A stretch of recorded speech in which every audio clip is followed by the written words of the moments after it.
Salut, c'est Stéphanie de Santé au Naturel. Aujourd'hui, j'ai décidé de te parler du mode de prise des huiles essentielles par voie orale.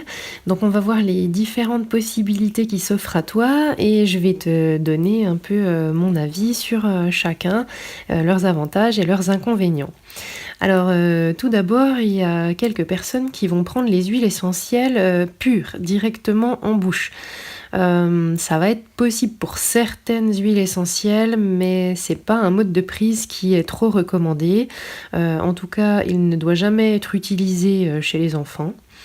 Et l'inconvénient de ça, c'est que le goût des huiles essentielles va vraiment être très, très prononcé, certaines huiles essentielles qui vont être irritantes, donc elles sont déjà irritantes pour la peau, donc pour les muqueuses, ça peut vraiment, créer, quelques soucis ou quelques dommages, donc vaut mieux éviter ce mode de prise. Bien que l'avantage soit que ça ait une action ultra rapide. Je te cache pas que ça m'est déjà arrivé de prendre de l'amande poivrée directement en bouche en sortant d'un repas où j'ai cru que j'allais exploser et mourir tellement on avait mangé et que c'était carrément impossible pour moi d'avaler quelque chose d'autre pour prendre mon huile essentielle. Donc je l'avais pris directement en bouche. Ça avait marché super vite et très très bien. Mais voilà, vraiment à réserver un usage très, très restreint. Ensuite, on peut prendre ça sur du sucre. Sur le sucre, moi je recommande pas trop. Tout d'abord parce que c'est un mode de prise qui est impossible pour les personnes qui sont diabétiques. Et que ça va être un peu dérangeant si c'est un traitement que tu dois prendre avec plusieurs prises sur la journée. Parce qu'il y a quand même pas mal de calories dans un morceau de sucre. Le sucre blanc n'est pas recommandé et ça va faire quand même beaucoup sur la journée. Donc les calories, les problèmes de carie et surtout les problèmes de glycémie, ça va augmenter ta glycémie et te créer donc un pic. Derrière, il y aura une hypo, tu auras de nouveau besoin de reprendre du sucre, etc. C'est pas bon, ça fatigue ton pancréas. Voilà, et après, il y a des soucis au niveau de l'insuline. Donc, il y en a sinon qui vont utiliser la mie de pain. Alors moi j'aime pas du tout et je la recommande pas, tout comme prendre sur des petits bouts de biscuit, parce que le goût va être vraiment très très prononcé. C'est absorbé mais c'est vraiment très prononcé, donc c'est pas très agréable à prendre en bouche.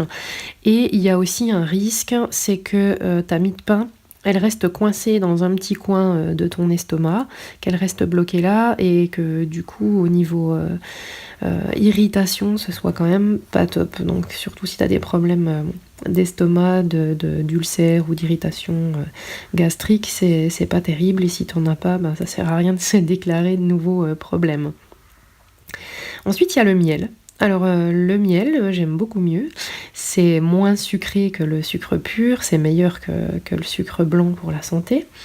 Ça a l'avantage de pouvoir te permettre de diluer tes huiles essentielles dedans et de les intégrer si tu le souhaites à une tisane par exemple. Et ça va former aussi, ça va l'englober, ça va minimiser un peu le goût. Et si j'avais une petite recommandation au niveau du type de miel à utiliser, je te dirais d'utiliser le miel d'acacia parce qu'il est un petit peu plus liquide.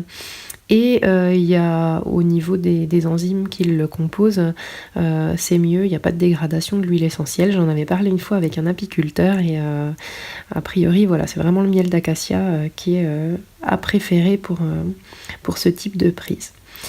Ensuite, tu peux le prendre dans de l'huile d'olive. Donc moi, c'est un support que j'utilise énormément. Je ne prends d'ailleurs quasiment que dans de l'huile d'olive. Alors, on prend pas la cuillère à soupe, on prend même pas la cuillère à café remplie.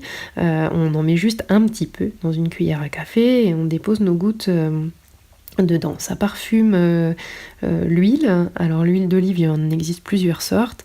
Moi j'ai une amie croate qui m'en ramenait de Croatie quand elle revenait de vacances et je la réservais non pas pour la cuisine mais pour la prise de mes huiles essentielles parce qu'elle était vraiment fabuleuse et voilà, c'était sympa. L'avantage c'est que ça va vraiment atténuer le goût des huiles essentielles que tu vas prendre. Et en plus, donc ça se prend quand même beaucoup plus facilement, et en plus l'huile elle va avoir un rôle protecteur de la muqueuse digestive, donc là il n'y aura pas de problème d'irritation. Alors ça peut être aussi sympa chez des personnes qui vont souffrir de constipation, ça peut les aider aussi un petit peu, le fait de prendre un petit peu l'huile, ça lubrifie. L'inconvénient, c'est que ça va apporter quelques calories, on apporte un petit peu de graisse, maintenant ça reste quand même assez minime, si c'est un tout petit peu dans une cuillère à café, même si tu en prends 3 fois par jour, c'est pas énorme, donc si tu prends pas trop de gras à côté, moi c'est un peu mon cas, je mange pas de beurre, je suis pas trop à utiliser sur des tartines, des choses comme ça, donc ça compense, on va dire, c'est bon pour lubrifier les articulations, c'est bon pour plein de choses.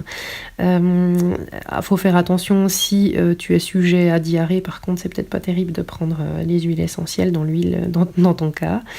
Et puis ça ralentit légèrement l'absorption des principes actifs de l'huile essentielle, mais bon, moi je trouve que ça a un effet super rapide quand même au niveau du traitement, donc pas de souci à ce niveau-là.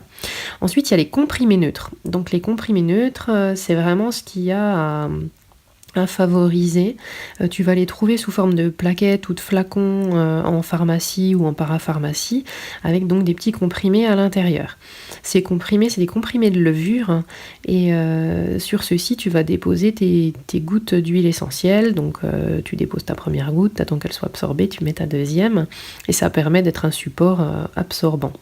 Ensuite, il te suffira de les croquer ou de les laisser fondre tranquillement en bouche, hein, les sucer. L'avantage de ce type de prise, c'est que ça va être plus facile à transporter que d'avoir ta cuillère à café avec ton pot de miel ou ton flacon d'huile d'olive ou de trimballer tes morceaux de sucre. En plus, ça ne t'apporte pas de calories, pas de sucre, pas de graisse, donc vraiment à favoriser. Enfin, si toutes ces méthodes ne te conviennent pas, il existe des mélanges qui sont déjà tout prêts dans des capsules que les laboratoires ont commercialisées. Ça peut être sympa pour des huiles essentielles qui sont vraiment très costauds. Je prends l'exemple de l'origan qui est très très fort, qui est un antibiotique naturel très costaud. Quand tu veux éviter les antibiotiques en cachet et que tu passes sur la version aroma, tu utiliseras ça. Et c'est quand même assez fort. Donc elles existent en capsule, l'origan. Donc c'est sympa parce que l'avantage, c'est que tu n'auras pas le goût des huiles essentielles. Donc pratique à prendre pour ceux qui sont sensibles au goût. Il existe certaines capsules qui vont être gastro-résistantes, donc l'action elle aura lieu que quand l'huile essentielle sera libérée, et elle sera libérée au niveau de l'intestin, ce qui évite toutes les irritations et les intolérances au niveau de l'estomac. L'inconvénient, c'est que tu ne vas pas trouver toutes les huiles essentielles sous cette forme encapsulée. Donc voilà, tu n'auras pas la possibilité de le faire à chaque fois. Aussi que la durée de conservation de ces capsules va être nettement inférieure à celle des flacons d'huile essentielle seuls. C'est normal, elles comportent de l'huile également, donc ça se conserve moins longtemps que l'huile essentielle. Et le dernier inconvénient, c'est que tu ne pourras pas adapter ton dosage aussi finement que quand tu travailles avec des huiles essentielles unitaires, où là, on va pouvoir ajuster à la goutte près. Voilà, j'espère que ce petit podcast t'aura apporté des éléments de réponse sur le mode de prise des huiles essentielles par voie orale. Je te dis à bientôt, n'hésite pas à laisser des commentaires, à liker, à partager si ça t'a plu. Ciao, à bientôt, salut!